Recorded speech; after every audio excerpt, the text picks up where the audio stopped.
So if you watch my latest upload of the Paris Saint-Germain Jordan 4s, you'll know that I've been in the process of moving, hence the lack of new uploads on my channel. For those of you guys that are curious about the move, I imagine there aren't many of you, but it's been going well. I've been busy moving boxes around, unpacking, getting furniture set up, and all this stuff has been a headache. And then along with that, my actual day job is pretty busy, so I really haven't gotten around to making new content like I'd imagine I would be.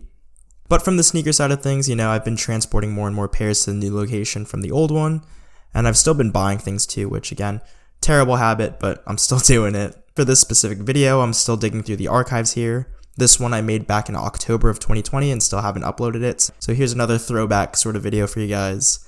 Without wasting any time, I hope you guys enjoy it, drop it a like and comment, and also be sure to follow me on Instagram at StuffDylanLikes for random sneaker content like this. Hopefully I have some newer uploads to come soon, and by the looks of it, it should be soon because I think this is one of the last few videos that I have.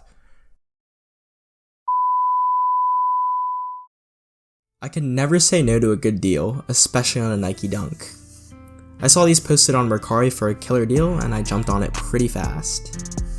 I've never seen them before, and I'm not going to sit here and pretend like I know every Dunk release of the past few decades, so this one did require some research.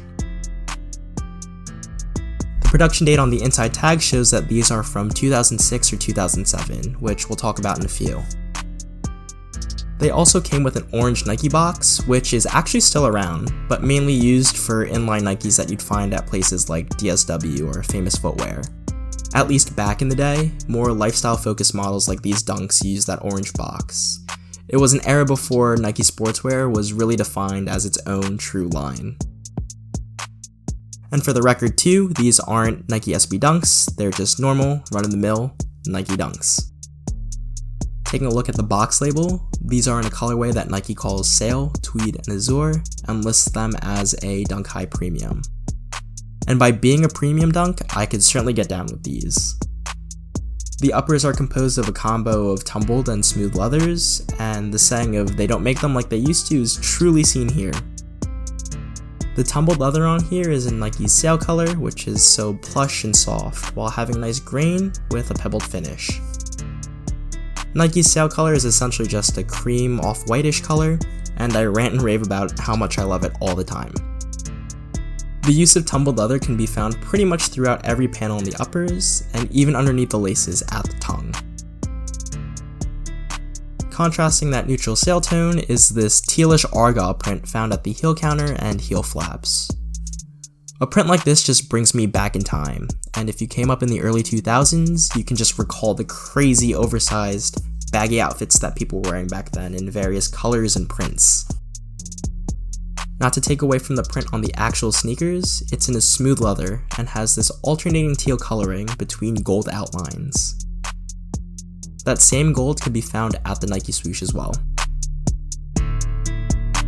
The inside lining of the shoes is in this lemon drop yellow color, while the insole has a matching argyle print throughout.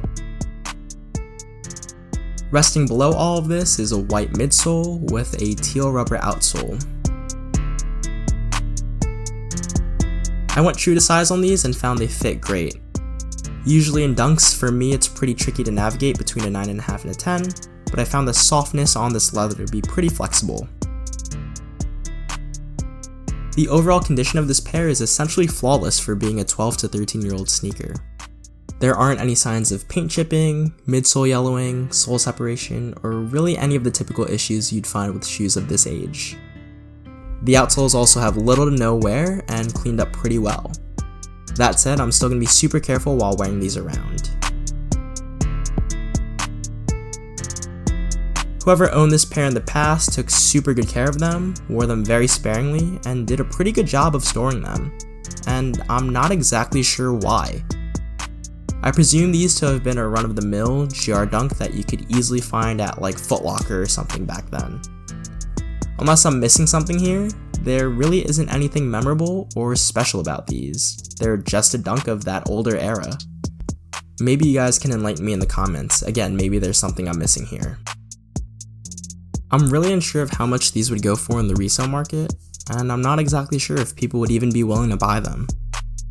The print is sort of outdated, and unless you're trying to have your feet looking like a jester, these definitely wouldn't be the first pair of Dunks I'm wearing outside. But on the other end, if you can pull these off, I think they're pretty clean. I wore them with some crew socks, shorts, and a basic long sleeve tee and found it to be a pretty good look. For someone like me who's always trying to wear something unique and not commonly seen on most people's feet, this is the perfect add to the collection. That's really all I have to say about these dunks though. Let me know what you guys think of these sail, azure, and tweed dunks in the comments below. Is this a dunk you knew about? Is it a pair you'd rock? I'd love to read about it. Be sure to like the video and subscribe to the channel if you're digging the content. Also be sure to follow me on Instagram as well, @StuffDylanLikes, to keep up to date with what random sneakers I've been picking up like this one. That's a wrap for now though. Thanks for watching and I'll catch you guys in the next video.